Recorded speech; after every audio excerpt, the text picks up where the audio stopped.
Oi, gente! Meu nome é Tabata e hoje estamos aqui para a apresentação de uma aula sobre vibrações da matéria de Mecânica 2.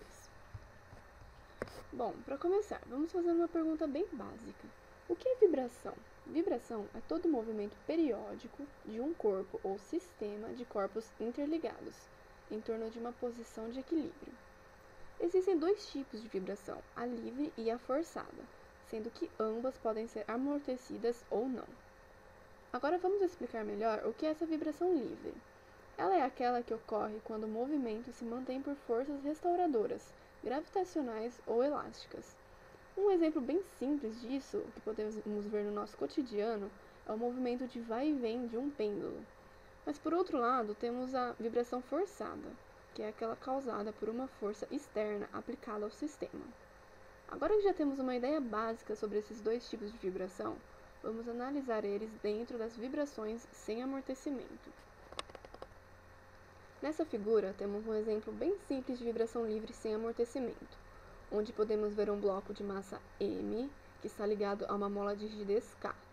Se puxarmos esse bloco até uma posição x e soltá-lo, a mola irá puxá-lo de volta para sua posição de equilíbrio. E é justamente isso que irá gerar um movimento de vibração.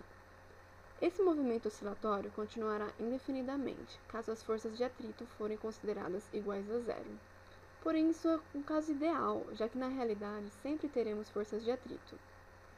Iremos analisar agora o diagrama de corpo livre para montar a segunda lei de Newton, onde a somatória das forças no eixo x é igual a massa do bloco vezes a aceleração. Podemos ver que no eixo x temos apenas a força elástica F igual a K vezes x, onde K é a constante da mola e x é o deslocamento. Essa força está voltada para a posição de equilíbrio, ou seja, para a esquerda. Por isso temos esse sinal de menos. Enquanto que a aceleração A tem o mesmo sentido positivo do deslocamento, para a direita. Não usaremos a força normal nem a força peso aqui, já que estamos analisando apenas o eixo x. Sabendo que A é a derivada segunda da posição x, vemos que ela é proporcional ao deslocamento do bloco, já que a constante K e a massa m são constantes, ou seja, podemos dizer que esse é um movimento harmônico simples. Após o rearranjo da equação anterior, onde deixamos todos os elementos de um só lado e dividimos pela massa m, podemos escrever essa equação, que é a aceleração mais a frequência angular ao quadrado vezes o deslocamento x, igual a zero, onde temos que a frequência angular ômega-m é igual a raiz de k dividido pela massa m. Através dos métodos das equações diferenciais, que não iremos demonstrar aqui, podemos falar que o resultado dessa equação é igual a x, que é igual a c vezes o seno de ômega-n vezes t mais φ, onde c é a amplitude, que é o deslocamento máximo de um corpo, e φ é o ângulo de fase, que representa o quanto a curva está deslocada em relação à origem no instante t igual a zero. Através desse gráfico de ômega-t em relação a x, vemos que a curva completa um ciclo de 2π no período de tempo t. Ou seja, ao isolar esse último termo, temos que o período é igual a 2π dividido pela velocidade angular, onde também podemos escrever que o período é igual a 2π vezes a raiz de m dividido por k, que já vimos que essa raiz é igual ao ômega-n, certo? E também podemos achar a frequência, que é o inverso do período, ou seja, f é igual a velocidade angular dividido por 2π. E também podemos escrever que f é igual a 1 sobre 2π vezes a raiz de k dividido pela massa m.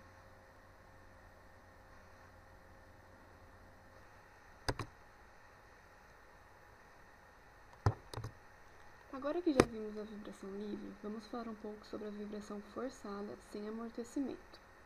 Na figura, temos um bloco de massa m submetido a uma força periódica F, que tem amplitude F0 e velocidade angular ômega. Aqui embaixo temos o diagrama de corpo livre, quando o bloco já está deslocado de uma distância x. Podemos ver que no eixo x temos a força restauradora elástica Kx e a força periódica F. Já no eixo Y, temos o peso e a normal N. Montando a segunda lei de Newton, temos que a somatória das forças no eixo X é igual à força periódica menos a força restauradora, igual a massa vezes a aceleração. Esse sinal de menos aqui se deve pelo fato da força Kx estar no sentido negativo de x, para a esquerda. Dividindo todos esses termos pela massa m, chegamos nessa equação diferencial de segunda ordem, não homogênea, cuja solução geral consiste de uma solução complementar xc mais uma solução particular x.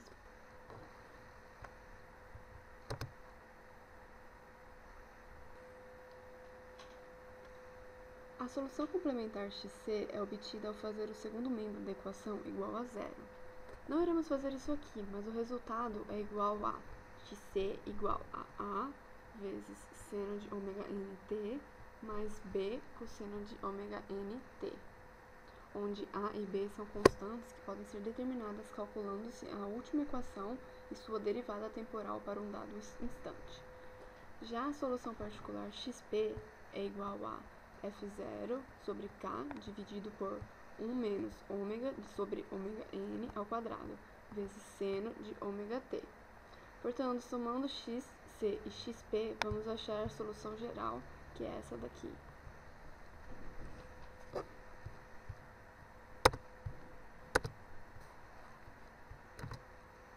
Aqui temos 4 gráficos de ondas, onde no primeiro xc representa a vibração livre e no segundo xp representa a vibração forçada causada pela força periódica. Como já falamos antes, todos os sistemas vibrantes estão sujeitos a atrito. Isso significa que a vibração livre xc diminui com o passar do tempo e tende a desaparecer, como podemos ver aqui no final do gráfico 3, onde só aparece xp. Portanto, podemos dizer que a vibração livre é considerada transitória. Já a vibração forçada se mantém indefinidamente e é chamada de vibração em regime permanente, sobrando apenas ela no final, como podemos ver aqui no gráfico 4. Bom, agora vamos ficar com a Helena, que vai falar sobre as vibrações amortecidas, e no final faremos um exemplo sobre vibrações.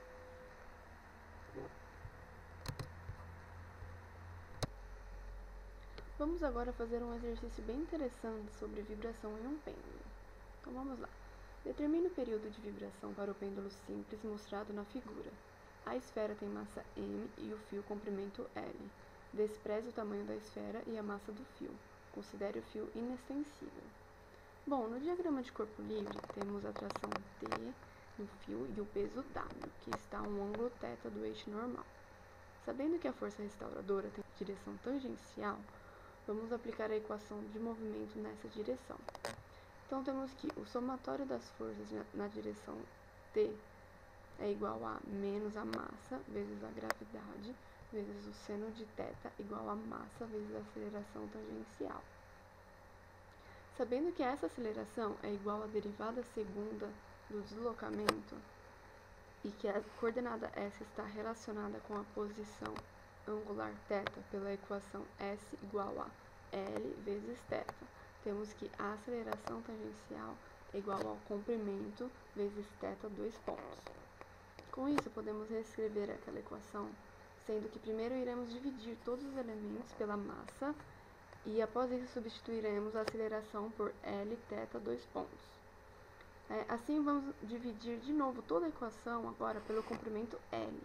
Com isso, vamos chegar nesse resultado que é θ 2 pontos mais a gravidade sobre L vezes seno de θ igual a zero. Mas sabendo que para pequenos deslocamentos, seno de θ é aproximadamente igual a θ, podemos reescrevê-la, ficando com esse resultado aqui. Comparando ele com a equação que vimos logo no começo do vídeo, essa daqui, x 2 pontos mais ômega n ao quadrado vezes x igual a zero, vemos que ômega n é igual a raiz da gravidade sobre L. Substituindo ômega na fórmula do período, vamos achar que o período é igual a 2π vezes raiz de L sobre a gravidade. Esse foi um resultado descoberto experimentalmente por Galileu Galilei, que indica que o período depende somente do comprimento do fio e não da massa da esfera ou do ângulo θ. Bom, é isso, gente. Espero que tenham entendido e gostado desse vídeo. Obrigada!